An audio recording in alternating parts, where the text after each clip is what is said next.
আসসালামু আলাইকুম, welcome to our K food channel.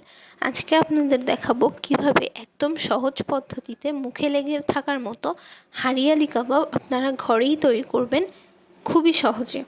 তো চলুন শুরু করা যাক। প্রথমে আমি এখানে একটি বলে চিকন চিকন করে এখানে আমি একদম সলিড পিস কেটে নিয়েছি। ম্যারিনেটের জন্য এখানে আমি একটি মিক্সারের মধ্যে দিয়ে দিচ্ছি 3টি কাঁচামরিচ, দিয়ে দিচ্ছি ধনেপাতা। আমার ধনেপাতা ফ্রোজেন করা ছিল তাই এমন দেখাচ্ছে। এরপর এর মধ্যে দিয়ে দিচ্ছি পেঁয়াজ কুচি। এটাকে খুব ভালোভাবে গ্রাইন্ড করে নিতে হবে। গ্রাইন্ড করে আমি এখানে মশলাটা বানিয়ে নিয়েছি। এরপর চিকেনের মধ্যে গ্রাইন্ড করা মশলাটা দিয়ে দিতে হবে। এরপর দিয়ে দিচ্ছি স্বাদ মতো লবণ, 1 চা চামচ রসুন বাটা, 1 চা চামচ জিরা বাটা,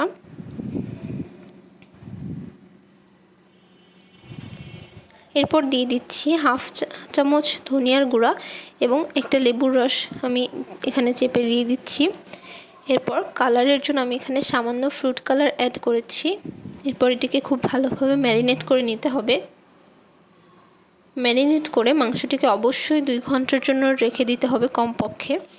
2 ঘন্টা পরে দেখতেই পাচ্ছেন আরও সুন্দর একটি কালার চলে এসেছে।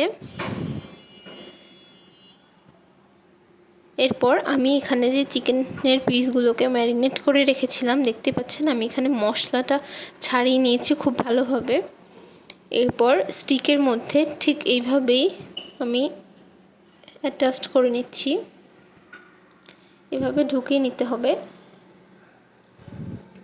মাংসটি চিকন করে কাটলে হবে কি এটি খুব ভালোভাবে কুকড হয়ে যাবে।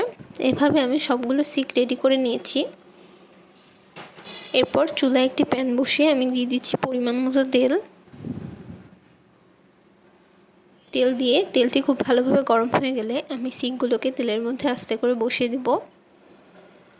প্রথমে হাই হিটে রান্না করতে হবে।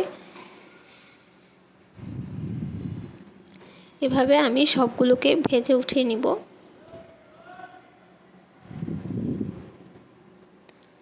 একটু স্মোকি ফ্লেভারের জন্য আমি এখানে চুলার আগুনের উপরে কাবাবগুলোকে একটু আগুনে পুড়িয়ে নিব যেন খুব সুন্দর একটা স্মোকি ফ্লেভার আসে।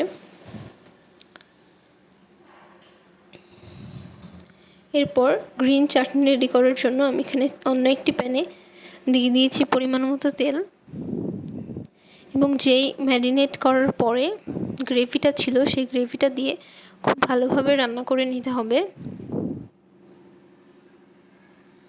একদম কম আঁচে রান্না করতে হবে। দেখতেই পাচ্ছেন কত সুন্দর করে পানিটা টেনে রান্না হয়ে গিয়েছে। এমন সুন্দর ও একদম সহজ পদ্ধতিতে হারিয়ালি কাবাব আপনারাও তৈরি করতে পারবেন। সুন্দর ও সহজ রেসিপি পেতে কে ফুড চ্যানেলের সাথে থাকুন। ধন্যবাদ।